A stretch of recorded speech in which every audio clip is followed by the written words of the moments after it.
showing on my screen? Yep. That's neat. Yeah. Real time. It's awesome. Sweet. I'm just gonna goof around because tis the season, and I was talking with my assistant earlier that Starbucks has already gone into full Christmas mode, so I'm gonna kind of play around and go into full Christmas mode I'm gonna do a Santa. I like it. That's a good idea.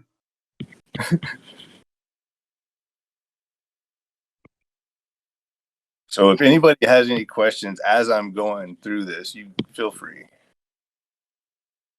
I'm not quite sure. Yeah, it seems like everyone's a little bit shy tonight. But I have a question. Sure. Are you working on anything special with Freak? Potentially.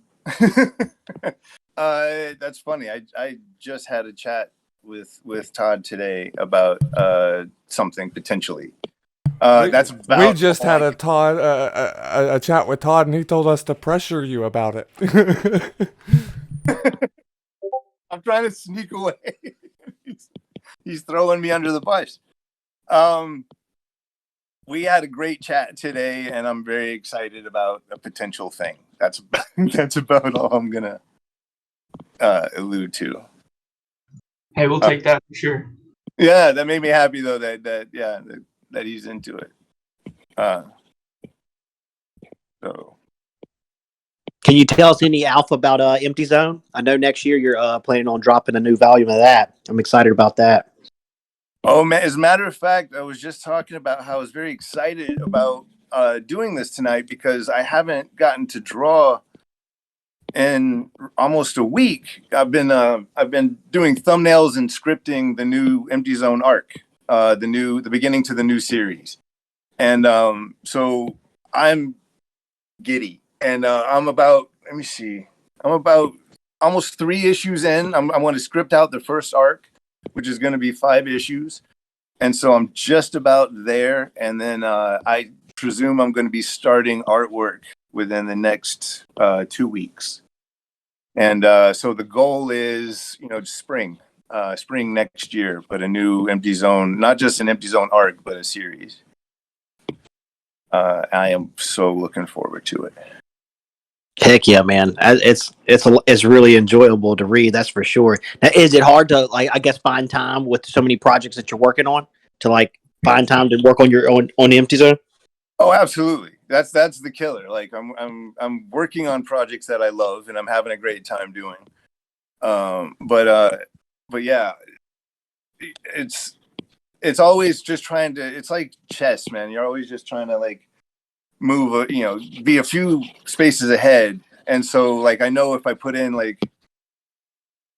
at times I just want to do Empty Zone, but I'm like, you know what, if I put in 2 years on Spawn, I'm going to have that kind of an audience, and that's going to be even better for when I'm on my own book. And so it was always thinking, so I was being patient, trying to build a proper audience. But yeah, it's because I can only dedicate so much time, to one thing at a time, really. Otherwise I start, taking too many shortcuts and things start looking like shit. So you already have the story mapped out in your head. Yes, it's plotted out. I'm just laying out the script right now. And so I'm a few drafts in, but yeah, about issue 3 is getting there, and I want to have the last 2 within the next 2 weeks, and then I want to start drawing. I didn't say this was going to be a healthy Santa. Yeah, it's like Santa 6 feet under. Yeah, man. I'm all about it though.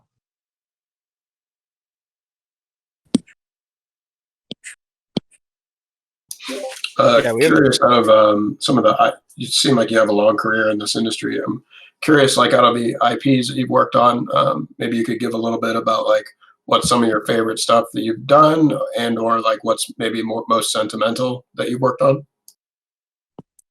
I guess my favorite stuff I've done is my own. I guess that's always when you can kind of control everything.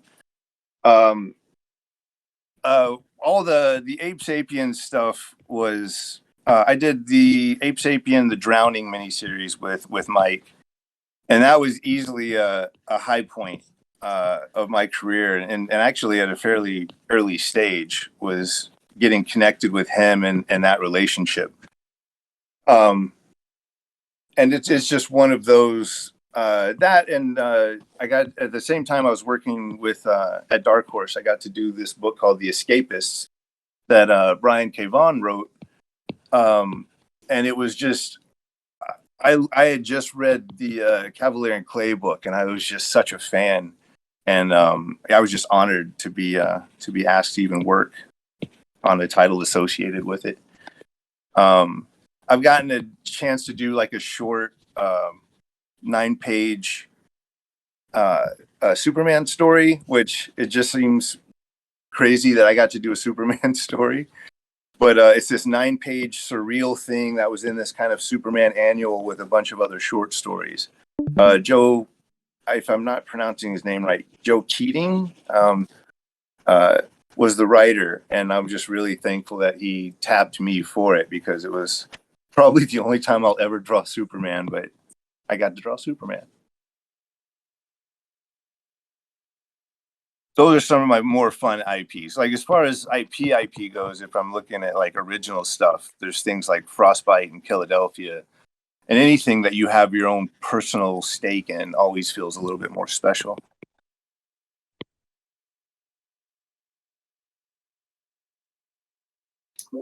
That's for sure. We always love kind of being free to do what we want. So Yeah. Awesome. I guess for like the past you, when you were kind of getting into art and growing into what you do now, did you have any like inspirational kind of people that you followed, or tips that kind of pulled you into what you're doing today? Oh yeah, I didn't do the formal art school route. At the time I became friends online with George Pratt, who was a phenomenal illustrator and lived in North Carolina at the time.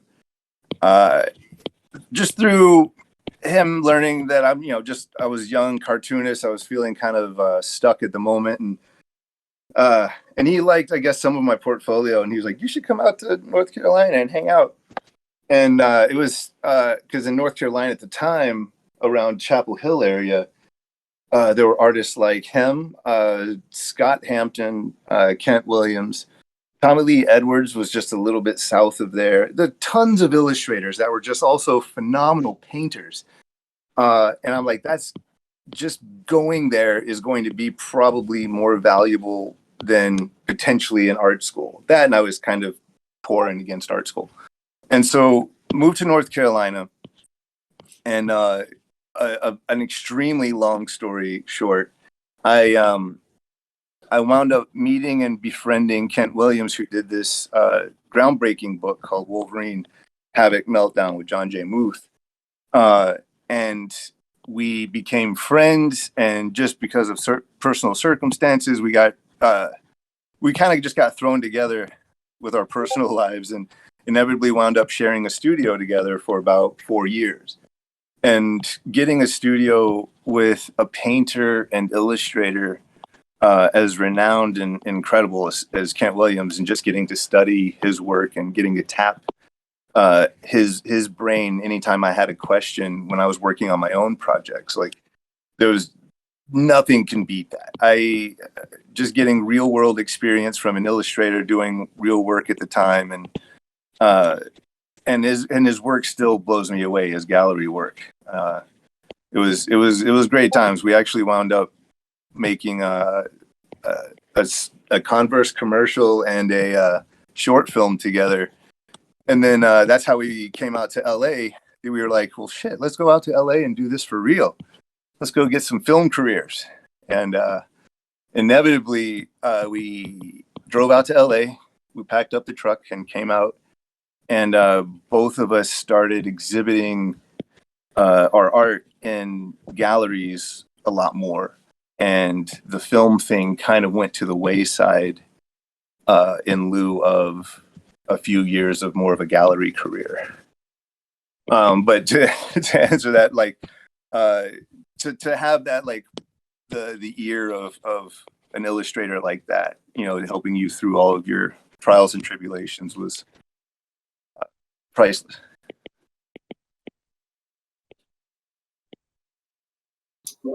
It's an awesome story. I guess since you're touching on kind of gallery stuff, I've been a digital collector for a while now, and it's funny how the digital medium has kind of pulled me back into that gallery universe, and I have so much more respect and appreciation for that stuff now.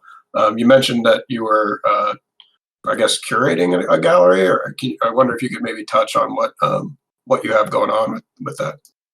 No, I've exhibited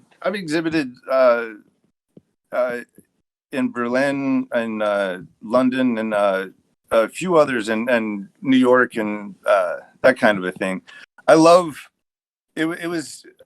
I don't think a lot of comic book artists really breach that world and really break in. There are a few, but I don't think a lot really break into that world substantially. And it was always really fascinating to kind of leap in and out of these two, at the time, very different and almost kind of anti each other art fields. At that time, illustration was kind of looked down upon by the fine art world and kind of a pretentious kind of thing. It's not necessarily as true anymore, but if it was discovered that you were an illustrator, it was just kind of like you weren't taken as seriously. But a little bit different of a world now as it pertains to that. But but yeah, showing your work, spending a year doing 20 paintings, and then showing your work at an opening is very different than busting your ass over 36 pages of Batman in a month. But at least you get to see the work a lot sooner in comics. Do you find it hard selling your art as far as like letting it go? Nah, that's what it's there for. I'm my thing is to make it. When I've made it, I've gotten what I needed to get out, and then it's up for grabs. There's a few pieces, just as like if I've hit personal milestones where I see like an improvement in my art, and I was just like, oh, look where I was here.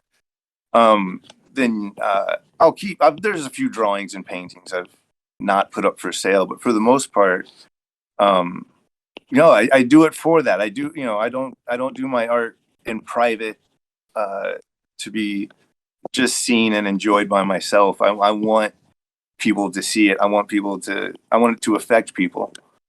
And so I'm very happy when it ends up in someone else's hands, especially if it's something that someone's very excited about. Like I've had collectors that have bought my work for their house.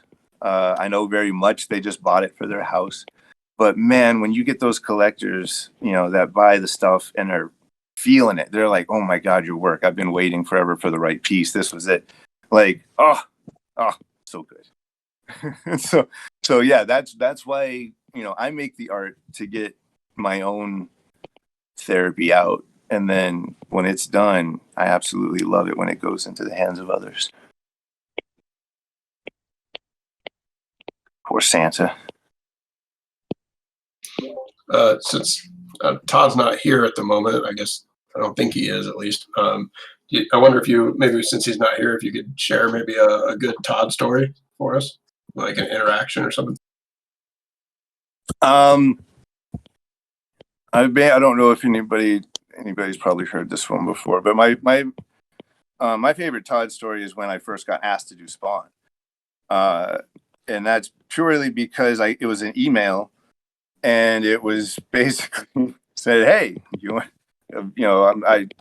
I know your work, I like it. You want to draw Spawn? This is Todd McFarlane." And I've never seen an email that looks more like a spam email in my life. And so, but there's something in my brain because I'm like, what? It doesn't really quite feel spammy, And so I responded with, yeah, sure, hell, I'd love to draw Spawn. And then I got a response the next day. I was like, that's great. Let's get on the phone, and left a phone number. And I was like, who's messing with me? I was like, who's trying to pretend to be Todd McFarlane, just emailing me out of the blue? So then I was just like, you know what? Here's my number. You just give me a call and we'll. So then I figured I could always just block whoever it was.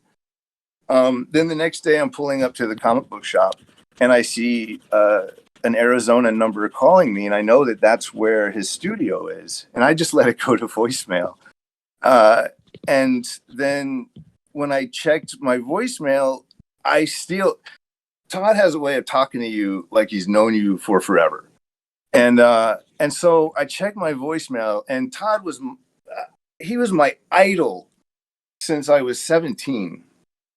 And here's my idol supposedly on my voicemail saying, hey, this is, hey, Jason Shawn Alexander.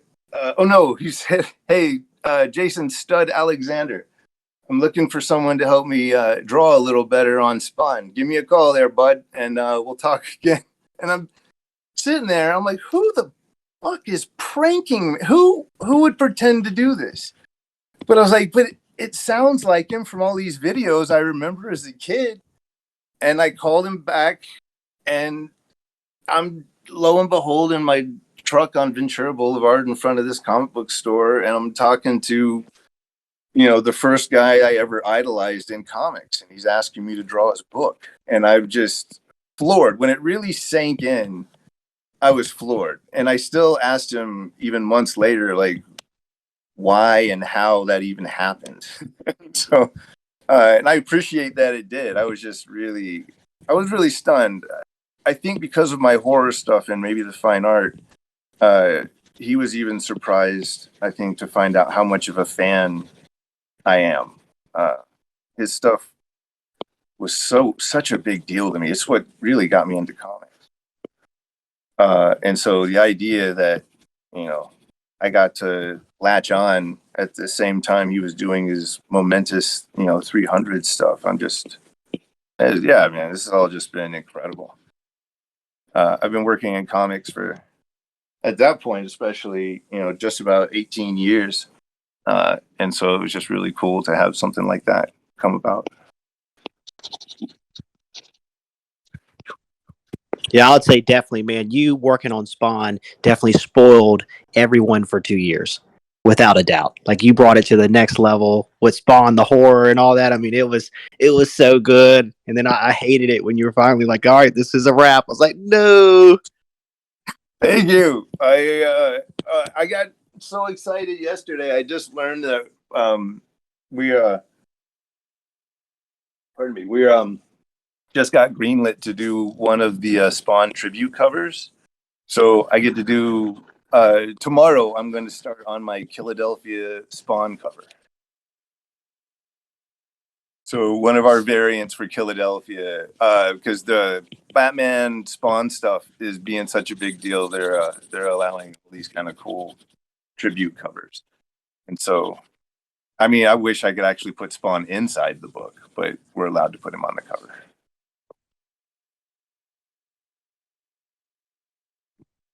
And I miss him.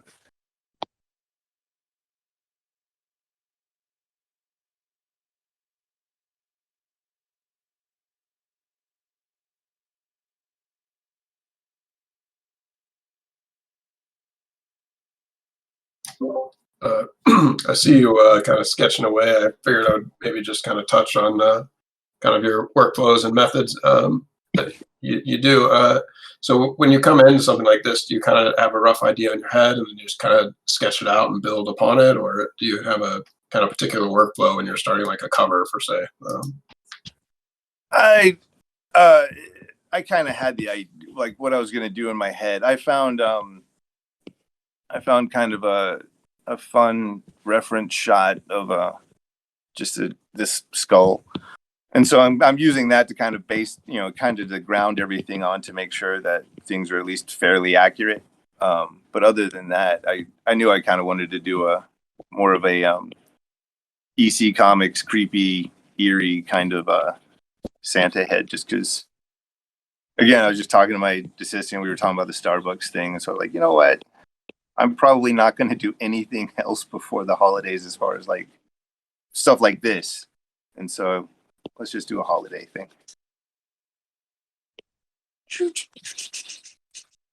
This will be your first digital collectible. Do you think that you might want to do more stuff like this in the future? More digital collectibles, or This has been a blast so far, so I'm not opposed to anything.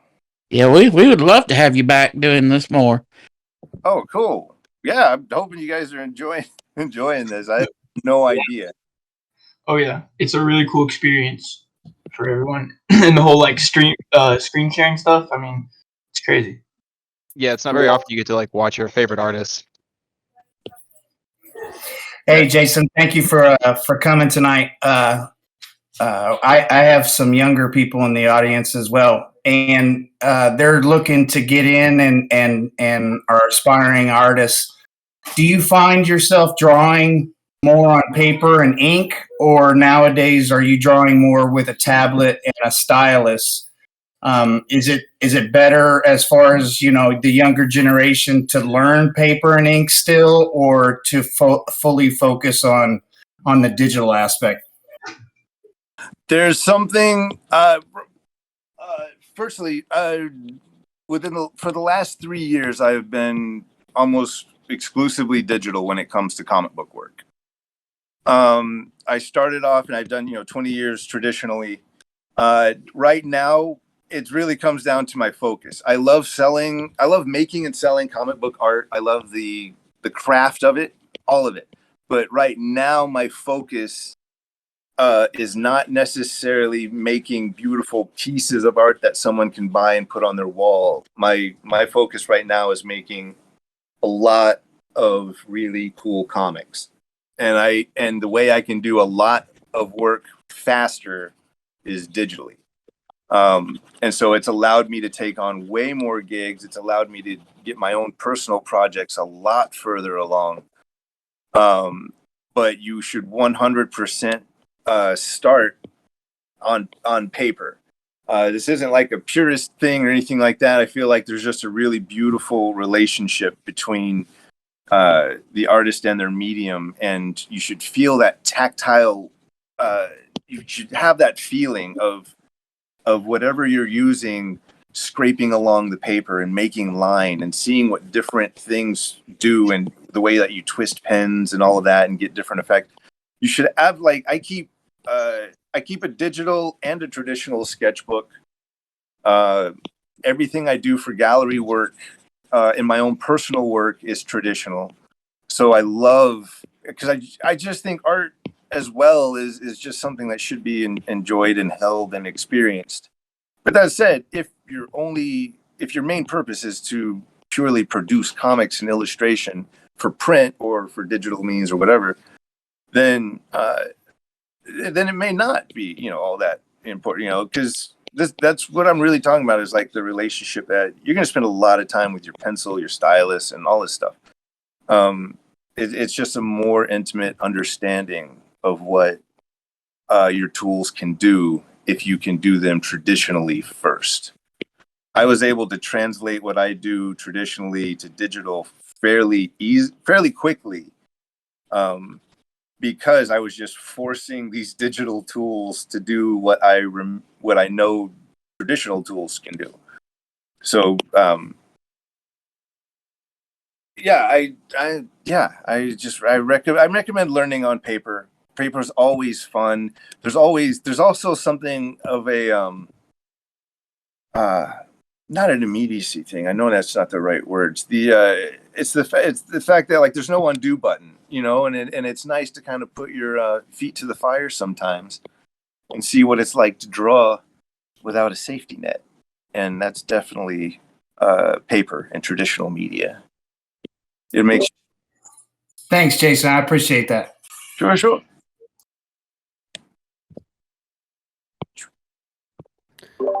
Hey, Jason.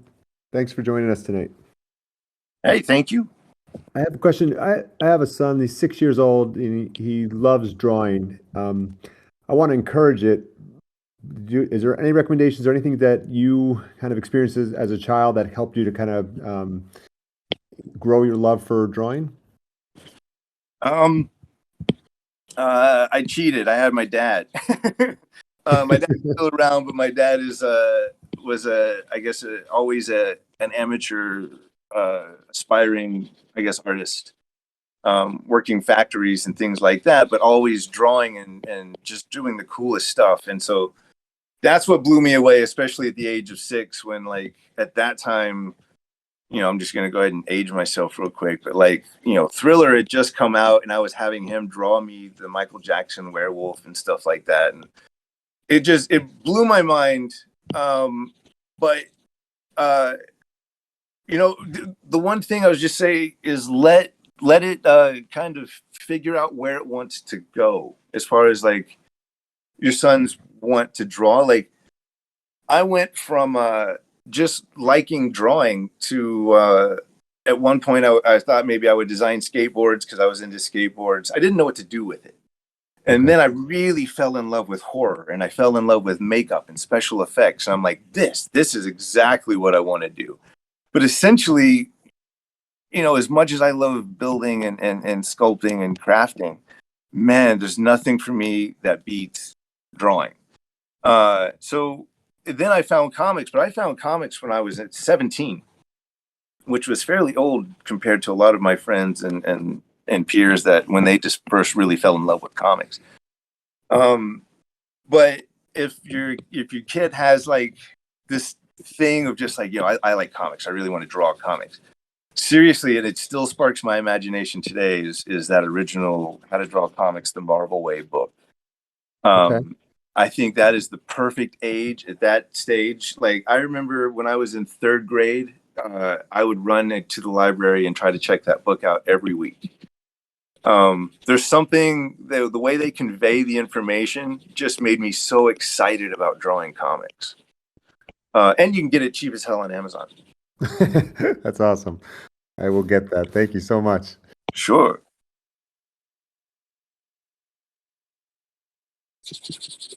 Like I said, I have an 8-year-old that is, she's all over the place with her talent. So that's kind of cool. My wife, her mom's an actor and a singer. And so she's kind of all over the place. So she sings, she draws, she does whatever. So we're really fascinated to see which multiple avenues maybe that she picks. I'm not going to lie though. I would love to have another painter in the mix.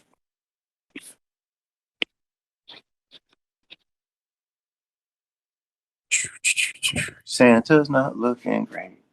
Again, I just want to say that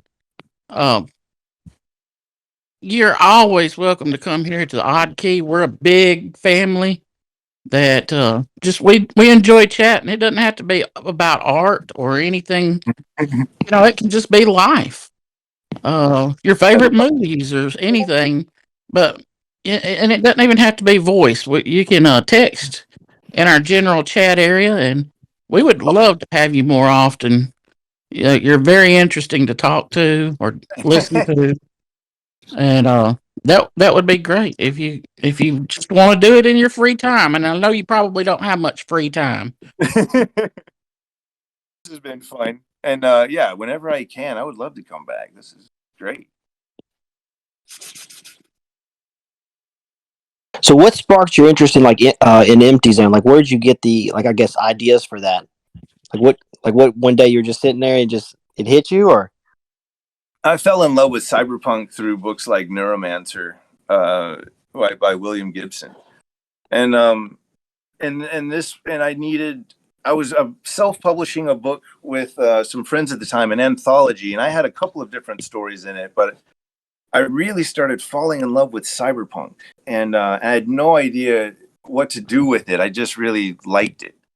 And then what was it? Inevitably, I wanted to do one more story in our anthology. I thought it could be a fun thing to do, and I wanted to do cyberpunk. and basically rip off as much William Gibson as I could in one little thing. But then, but I was like, but as a comic, I was like, what kind of a character have we not kind of seen before, and blah blah blah. So for me at that time in the '90s, being a 19-year-old, I wanted to create a kind of a female version of Marv from Sin City.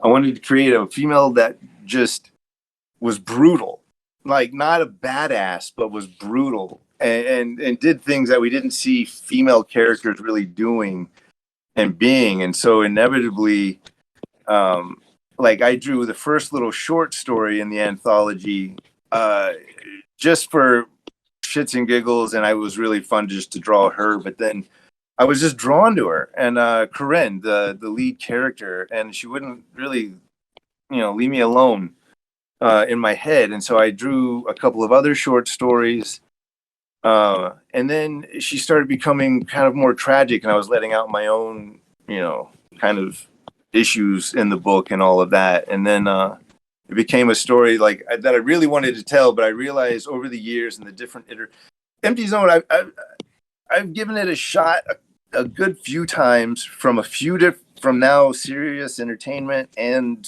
Image, and so basically all trying to figure out what the hell this story is.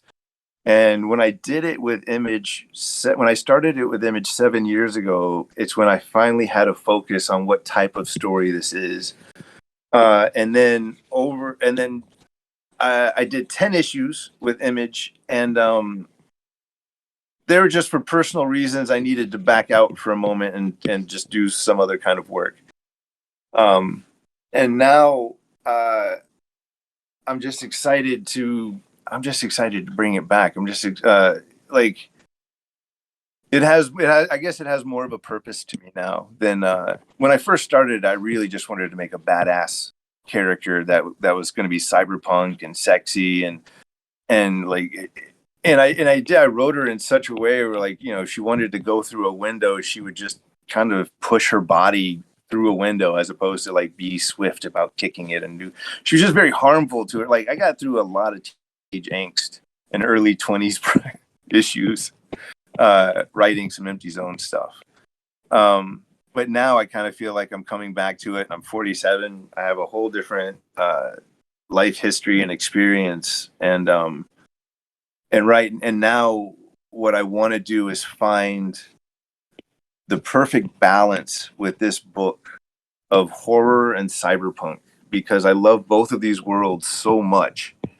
And without overdoing it on each of them, or hopefully people getting lost or whatever, like, I'm hoping I can really pull it off. But I really want to do some solid horror and in a world that is just visually and emotionally, encapsulating as well, this dystopian kind of future.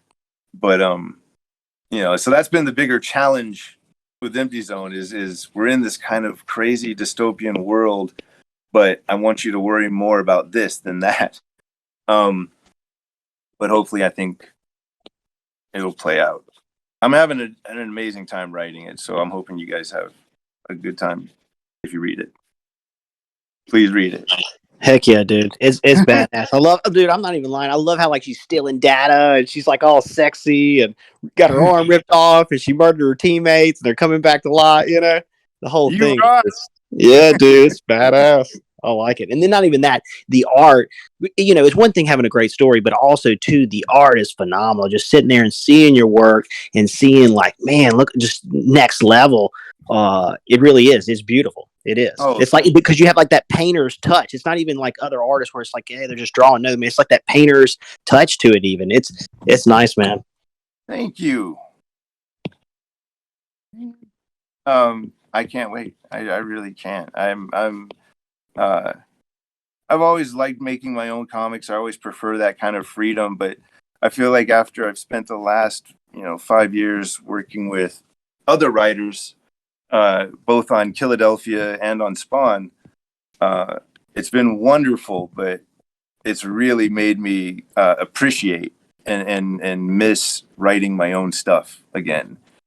I think I have a different whole level of appreciation than I had even when I was doing it a few years ago. I'm just excited to be making comics right now. Well, too, man, probably the business side of it too. Like you said, you stopped, you had to build up your career, you got with Todd, get your name out there. So probably like even learning that side of the business is probably tough. Like, hey, you're an artist, you're great, but learning the business side has probably got its own whole hurdles and things. It's exhausting. It's all exhausting.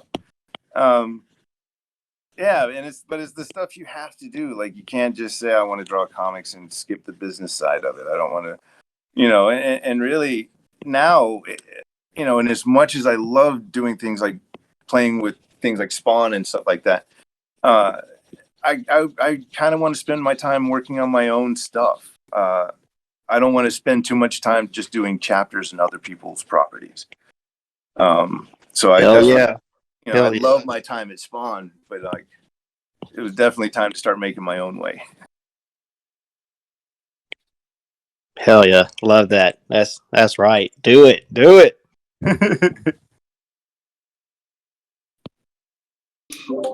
Speaking of the painter's touch, just to do a little throwback. I was curious. It seems like you're like as you're working right now, you're switching between like a kind of a harder tipped brush, but then it kind of like a charcoaly kind of noisy brush. I guess if you could just talk about like what you're switching between, and if you're just like lowering opacity or what you're doing with that. I only use a couple of different brushes. I use a soft one that, simply that. But there's shit, I don't even remember where I got it. I believe it was on Gum. It must have been on Gumroad or something like that. Oh, you know what? I'll post it when I can find it. Josh, if you can help me remember this tomorrow, Josh, my awesome assistant, that's allowed me to get through all of the technical hurdles here. There's one brush that I bought in a pack, and it's called a Pinkley. I just don't remember exactly what the texture pack was I got it in. It draws relatively, as a matter of fact, I might as well see here. Black. Okay. Here it is. There's GVW. This is the name of it. The one that's highlighted is the name of the brush. So it's a fun brush. I keep it around the 5%, and it's like a textured kind of pen. The beautiful thing about this textury kind of pen is that if you turn it on its side, it turns into more of a Xerox photocopy, nasty ass, tone. And this has been my absolute favorite brush since I became a digital artist. I've always wanted, I love that type of grain, the old photocopies and stuff like that, the old Xeroxes. And so that's mostly what I use, is that brush. And I've been using this, which was a Max Pack, a Comics Max Pack. The Sable Inker Soft is what I use as an eraser. It has it can both be crisp and soft as well. But I mean, I could essentially just draw comics with those two brushes. Yeah, I think what I was saying was you're shifting between, you're rotating the brush and it was turning to Xerox. I was wondering how you're doing that so quick. So that's cool. It's built into the brush. It is built in the brush. It's incredible. So I get excited about things like that. I'm still, the fun part is I've drawn comics for 20 something years. This is the first thing that's ever come across to draw comics differently. And so I'm genuinely, I'm excited learning different digital things and all of that, because you do one thing one way for so long. It's just I'm excited to just have this kind of new frontier when it comes to comic book making. The digital frontier. Yeah, and so I still get like old manny feelings every once in a while when I'm just like, look what this brush does when you turn it to the side. But I'm like, it's all still fascinating to me, so I love it.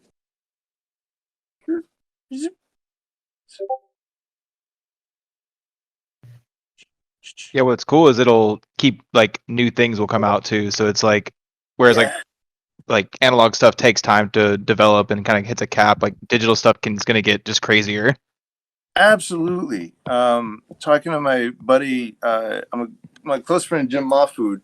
Every time we would get together or meet at a show, we would kind of do what we call, art supply porn. We would just talk about the new pens that each other discovered, and like, this is what this one does, this is what this one does. And the last time he was in town and visited the studio, we were doing the exact same thing, but they were all digital brushes.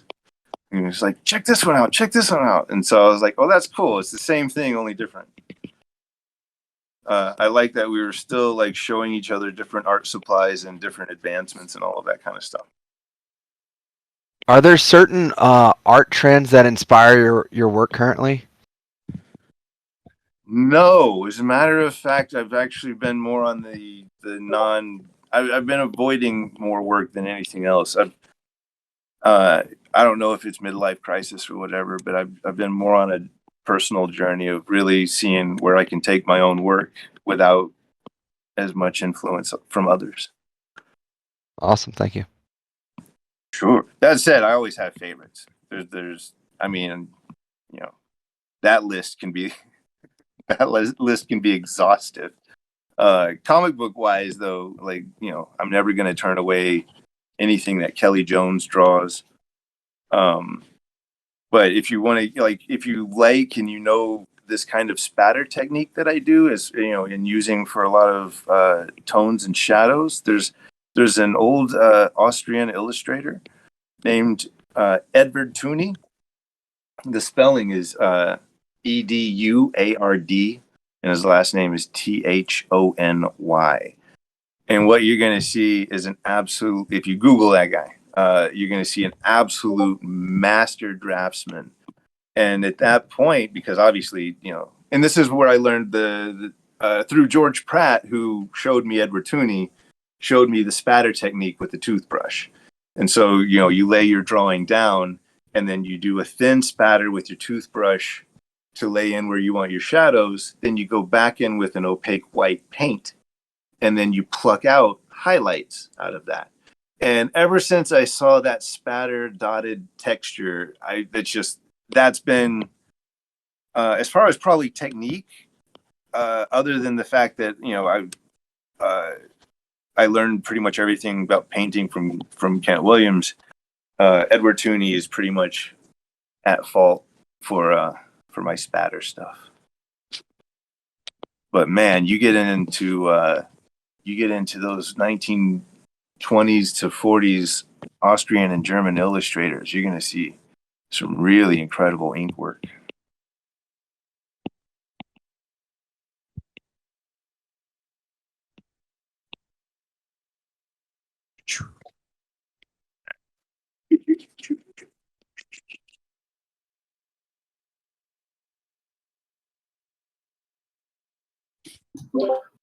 Past year, it seems like I guess over your life, it seems like you've kind of been talking to amazing artists and kind of sharing and bouncing ideas off each other. I was wondering if maybe there's something in the past year that you've learned from some of these people that has maybe helped shape your career, or just something maybe that you developed yourself that's kind of had an impact on who you are as an artist and where you see yourself going.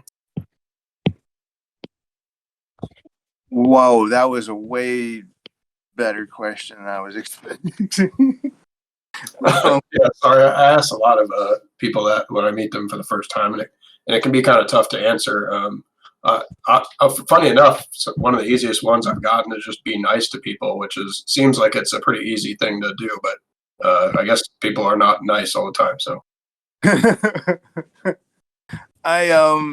no, they are not. Man, that's seriously, that's a really great question. You know what, some of the best advice, or some of the sentiments probably came from my partner in Philadelphia, the writer Rodney Barnes, and he would just kind of explain to me in ways, I'm not like a direct quote or something, but explain to me, like, because I would definitely get into the doom scrolling thing and like, oh my God, look what's happening in the world and blah blah blah. And a lot of his things would would explain to me, like, you can't, you change that. The only thing that you can change, focus on what you can. And it helped me refocus my energies on things like my family and my career and where I'm building my career, because I found that I was using the news and things like that also as a distraction from doing my real work. And so kind of making my world a little smaller. See, look at this. I always do these little random. There we go. You guys probably see it when it happens, and it's probably it's awful. Just these random lines that just shoot out. Awful. But you have an undo button and a really funny and a really good eraser. Jason, yes. I know that you know that we're going to have this as a digital collectible, but did you know that it's going to be auctioned off, and the proceeds from that auction, the OCT, which is our token here on OddKey, is going, all of it, 100% is going to you. Then you can use that token to, in the future, buy other auctioned pieces from other artists. Or, we have some in-house digital collectibles that you could use your OCT for. I just wanted to make sure I didn't know whether you knew that or not. I know next to nothing about a lot of this. This is all experimentation for me for the most part. Yeah. Well, in the future, we're going to have other artists. Maybe so, Todd's done stuff for us. Yeah. Maybe some other artists that you really like. Yeah. And you're welcome to bid on these auctions or buy any of our digital collectibles using the OCT that you get from the auction of this piece right here. This is neat. Yeah, I know. I'm very new to all of this, and so it's really I was waiting kind of for this moment or waiting for a moment that seemed right to kind of dip my toe in and start figuring it out. This seemed like the right time. Right, and if you don't have a digital wallet right now, then after you win, after the auction ends, I'm sure that somebody, one of the admins here, will help you set one up, or it's very, very easy. You won't even need your assistant to do it. I promise. Nice. Right. You'd be surprised what I needed to do. And by the way, I've been tweeting about this event all week long, and I know you were excited about it because every time I would tweet, you would like the tweet. Oh, so again, like, I haven't gotten to stretch my draw. I draw every day, and so I haven't gotten to draw in the last week. So this is just kind of fun. all right, man. I just wanted to make sure you knew what was going on. Yeah, this is great. Yeah. Thank you. Yeah, for sure. Thanks for that, Shawn. Yeah, we'll for sure get all that stuff dialed in. Just didn't want to have your head filled with a bunch of information. But we'll get you all dialed in with that stuff.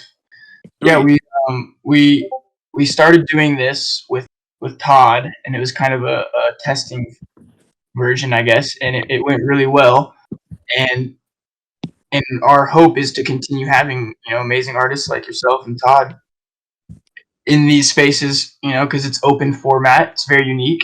Everyone is watching you create this amazing piece live, and I can assume someone in here will probably be the one that ends up getting it. So it adds a very special connection to the actual, to the piece. They're seeing you create it right now. This is awesome. This is unique. This is great. Yeah, for sure. And I was just wondering, I had a couple questions from some people. We're the OddKey Cafe. We release some 3D collectibles, and we just did one for Halloween. It was Halloween themed Spawn, Gunslinger as Headless Horseman, and Nice. we have some plans for this next year. And when it comes to our 4th of July drop, I believe we're planning on doing Washington crossing the river, but it's a Spawn variant of Washington instead. Nice. Yeah. So I was just wondering, some people wondering if, we'll reach back out at some point, but maybe you could do, if you're familiar with the original painting of that. Oh yeah.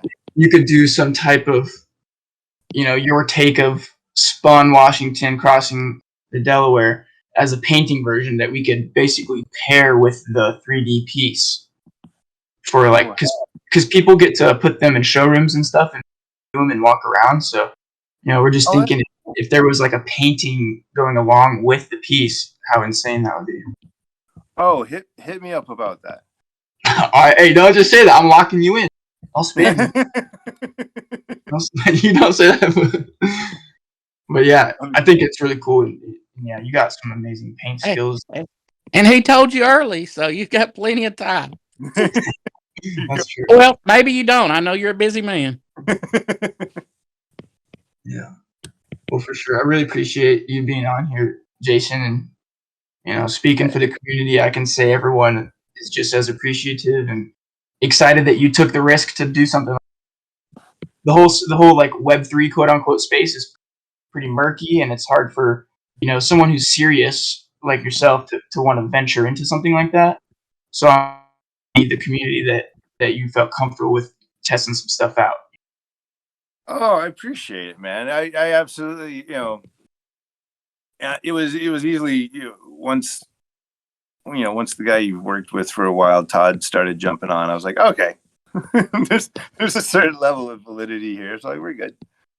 I'm excited for it. Like I said, like even with digital drawing of comics, like this is all new. So I'm just kind of interested in seeing what pans out. I appreciate you guys liking my work enough to have me on. Oh, for sure. Yeah. You can't see because you're doing this, but people are dropping all your books in chats and typing it up. You guys rock. There we go. Ooh. There we are.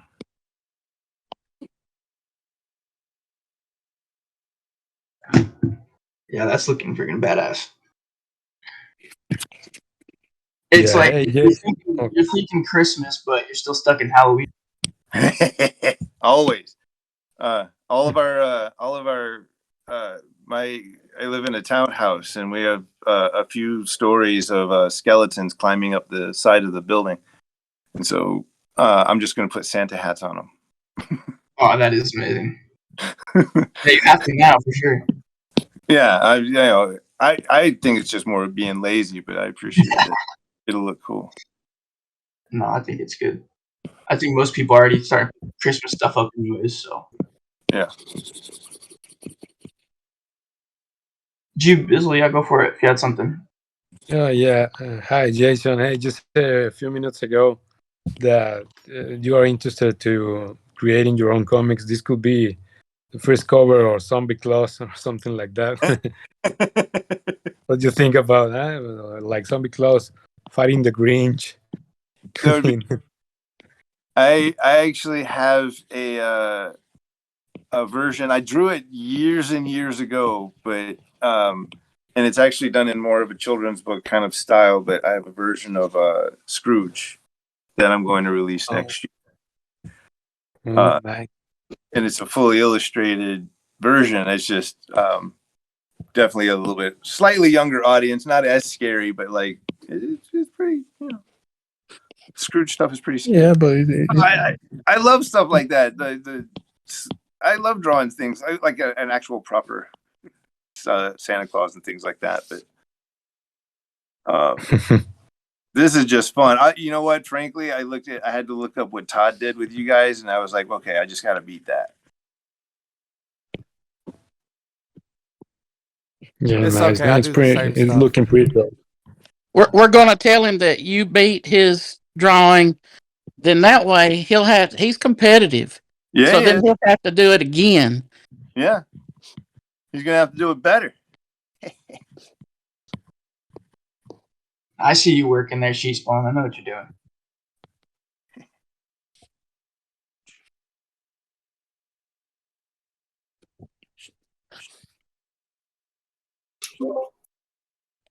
Do you ever think you might want to do a digital collectible for Empty Zone, like when you're coming out with your new next year?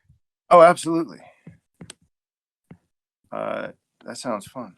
It'd be cool, just kind of get some news for it. You're like, hey, I don't. Rick's already trying to shill your future projects. Dude, I'm a huge fan. I love it. That's awesome.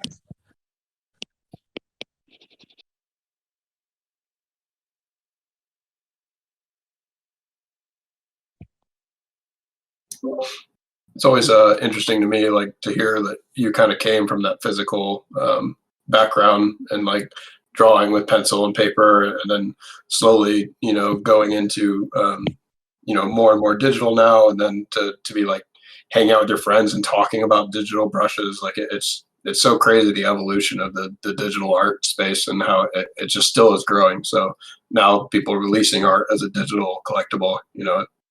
Just what are your thoughts on that? I have no idea where everything's gonna go. I was absolutely an asshole purist at the very beginning. I would get in full arguments. It's not art. It's not art. If you can't touch it, you can't feel it. It's not art. Essentially, like I'm also of an older dude where that was kind of it. Like I didn't understand it. And all it took, it was just time. So there's a whole generation of us, 40 and up that are seeing the world change dramatically on every level, and it's definitely taken some time to kind of catch up and to not get left behind, but to still kind of adjust for a very changing world. And I've absolutely been very slow in that process, and I'm happy every time I get past a thing.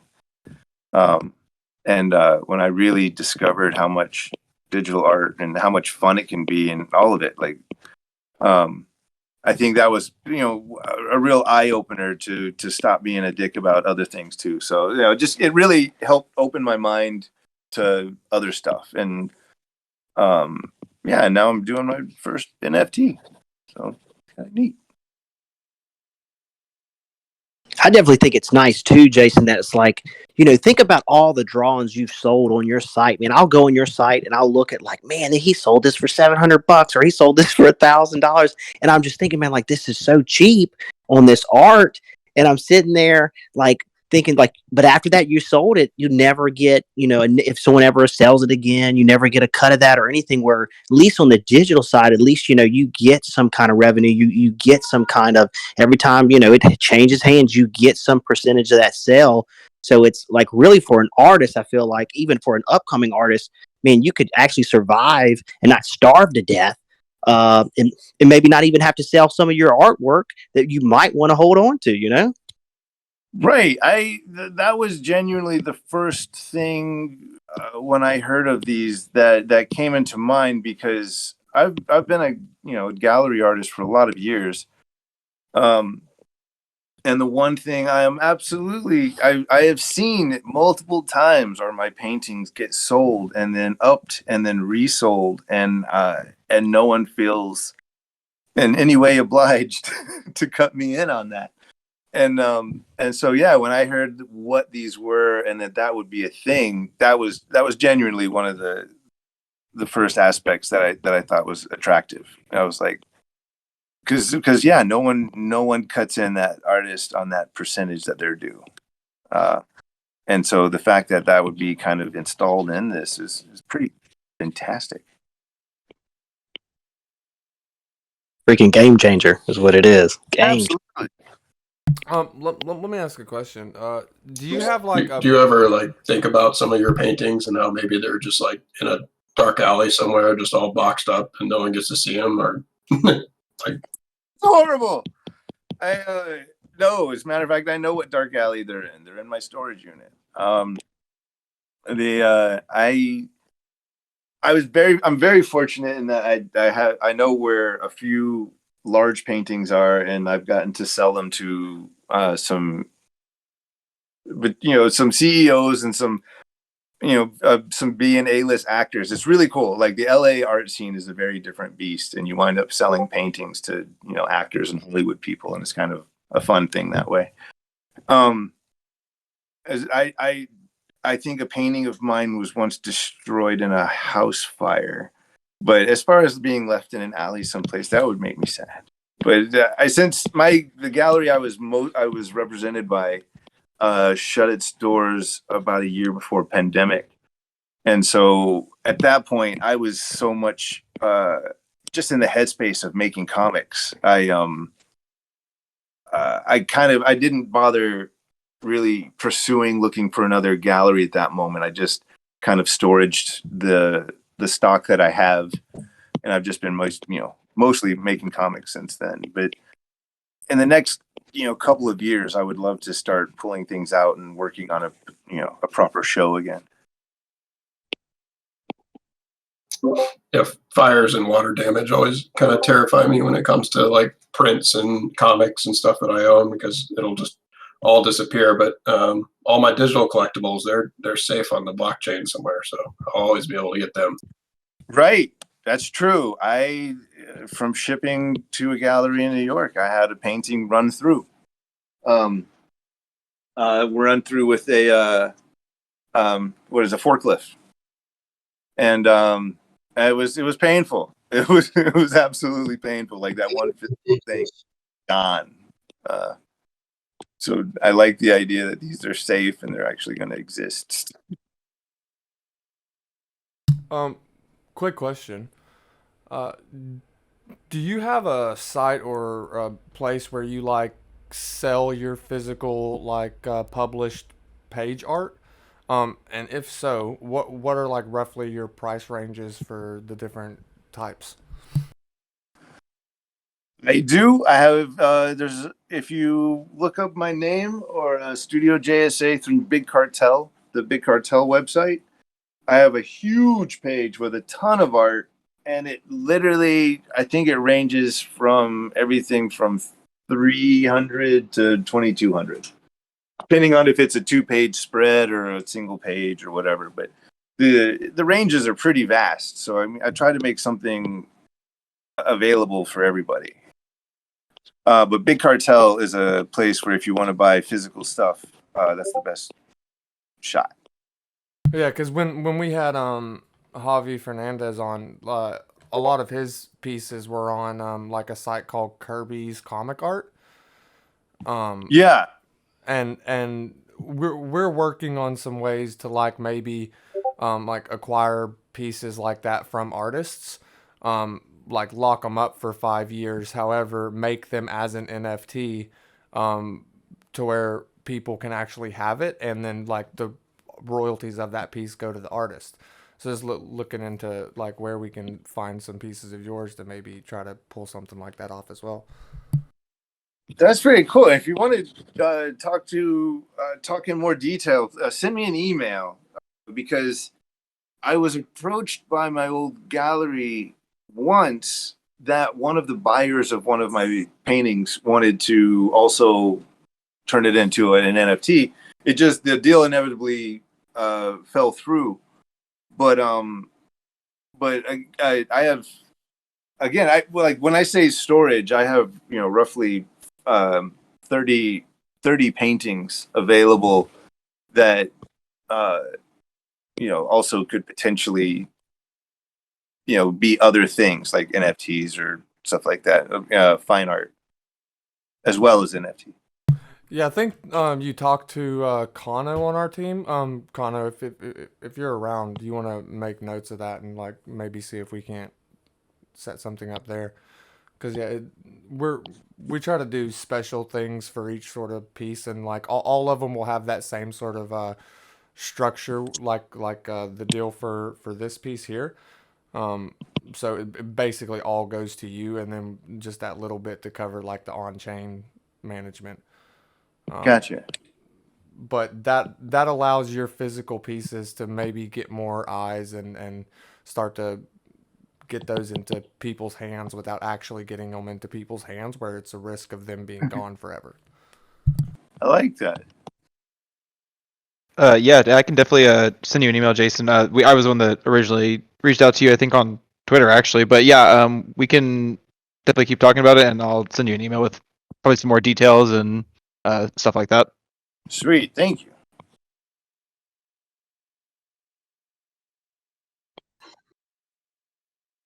The Santa Claus is just getting spookier and spookier.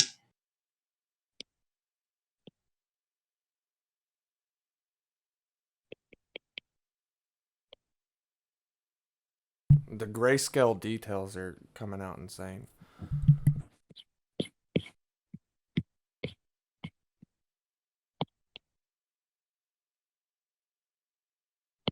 I really love the puffball. Thank you. You know, the that whole hat, it reminds me a lot of there's like a Marvel special from back in the 80s where like Santa's got a gun and he's wearing some sick ass sunglasses. But the hat looks just like that when he's just pointing a gun in your face. Like, that's not Santa. What's going on here? I think most of my Santa hats are there's a really couple of fun Bernie Wrightson Santas that he did for Creepy or Eerie, and I think I always have those in my head when it comes to, and I always have Bernie in my head when it comes to lighting. Period, because nobody lit scenes like that guy. So, Jason, what's the next Comic-Con? I know you weren't able to hook up at New York Comic-Con, but you got anything else planned? You know what? Next year, since I'm going to, hopefully have Empty Zone out, I'm going to start doing them again because I'll need to promote my ass off. So definitely, the goal is at least to do 4 next year. New York being one of them.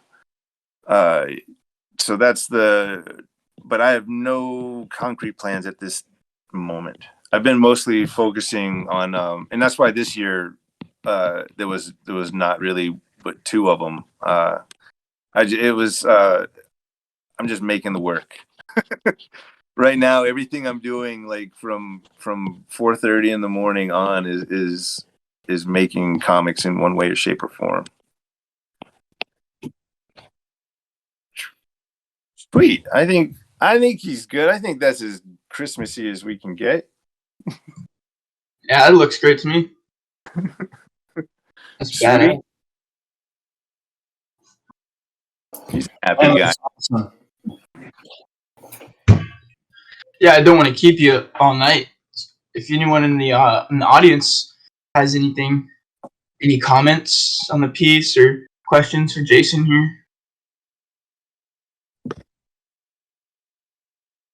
I just hope he tells his artist friends what a great time he had tonight. Absolutely. We don't keep that kind of a thing secret. If there's ever a good experience, especially an art good experience, we try to bring in as many as we can. Tell them who to contact. Amen. Appreciate that, Shawn. All right. I guess I just have one more question.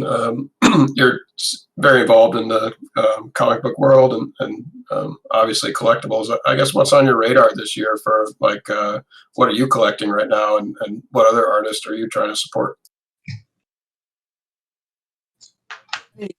Oh man, that's a great question. I don't do a lot of collectibles. Every time, you know what, Todd seems to still be the only one that can get me to buy toys, and so I pick up like his Joker and stuff like that. I like to buy horror collectibles. I've got like a really cool little Frankenstein that had a couple of different heads on him. But I'm a big disappointment when it comes to when the collectibles. When it comes to the other stuff, I mostly follow and there's some stories that I just track down, like Saga, that I'll just buy, period. But a lot of stuff, like anything Mike does with Hellboy, and anything Chris Bachalo does. He did Shade the Changing Man and Death, but he just recently did this thing called Nonstop Spider-Man, and I thought that was just stellar. And I think he's got a new horror thing out now, but again, Kelly Jones is just one of my absolute favorite artists, and that guy, him and Mark Silvestri, with his new Batman book. Like, these guys are just producing some of the best work of their careers, and they've been around for such a good while. There's a lot of cool. Like, I'm mostly a visual guy, obviously, when I'm just running around to buy a comic, but Little Monsters and stuff like that by Lemire is fantastic. That's all that's actually more off the top of my head than I thought I was going to be able to come up with. Yeah, you did pretty well with that. I was writing some names down. And yeah, if you're living in LA, I get, or California in general, I get how hard it is to have like a giant collectible room because there's no space. But so I honestly just don't know. My assistant is an insane collector. And he calls himself an irresponsible collector. His collection is absolutely immense and crazy. I obsess over books. My bookshelves in both my office and my home they just fill rooms. And so, like, I'm a big fan of the artist editions and stuff like that. But like, I have some rare art books in here that are worth a pretty penny, but like for the most part, like statues and that kind of a thing. But books, yeah, man, books get my blood going. Quickly, what book do you have on your desk right now? Mine. Oh, nice, that's good. Yeah, you're ready to sell that thing. I've been working on mine all day, but honestly, to get myself in the kind of the mode and getting inspired, I've been rereading. I jump around with reading like I do with art, like I do with music. Like, I've been rereading A Movable Feast by Hemingway, and then I've been rereading A Big Fat Kill by Frank Miller. So, like,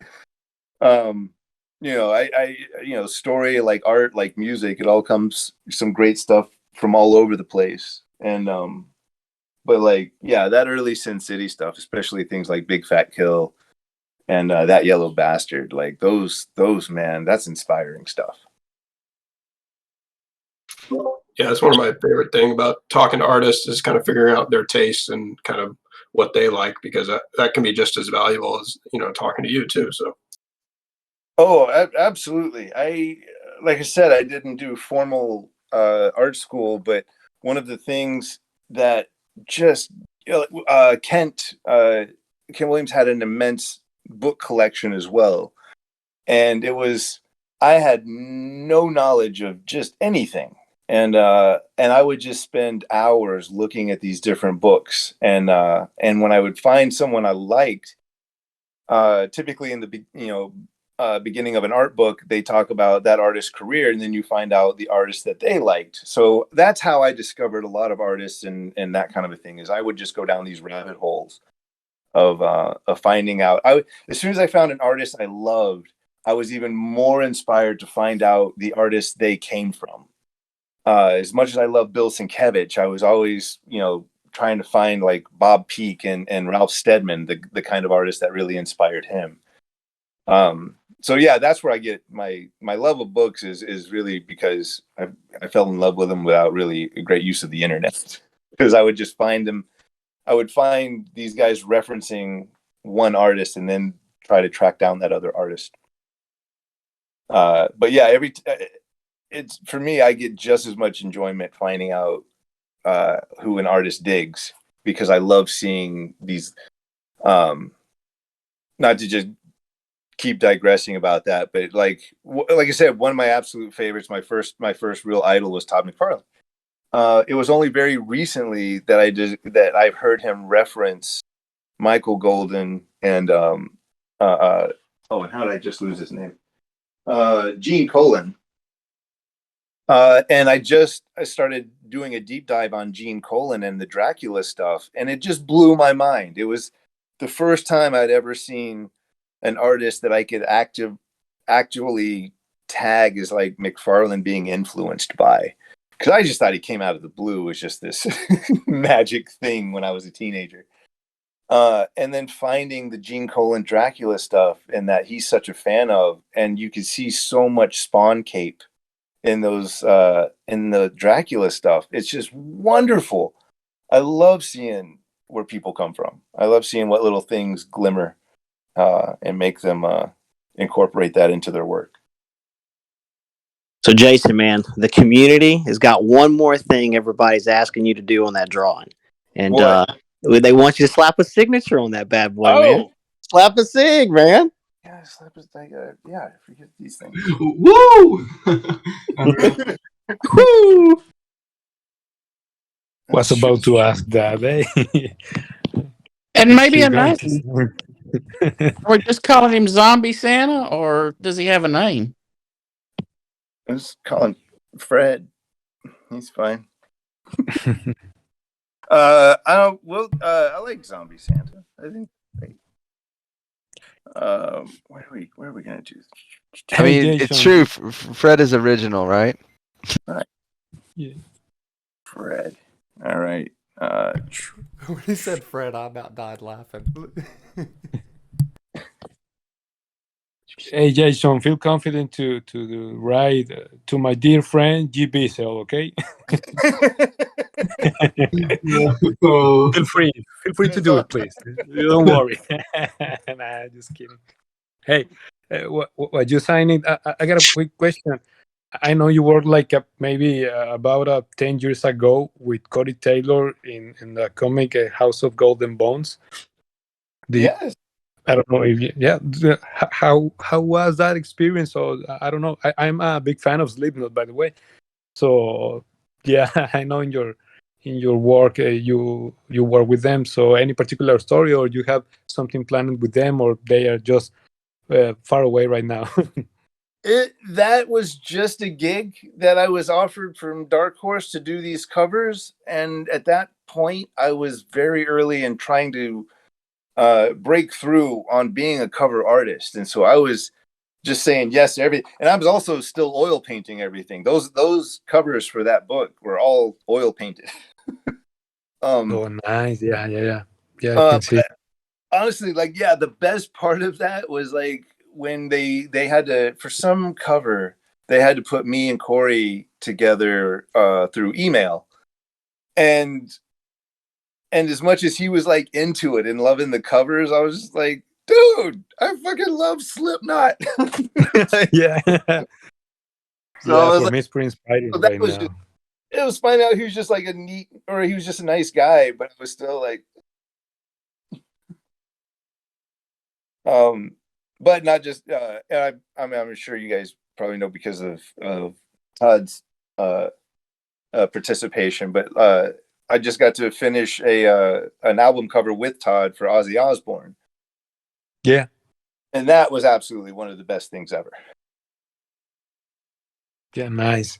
By the way, do you have any specific? I know it's a pretty hard question to answer, but do you have any specific music that inspires you while you doing your work?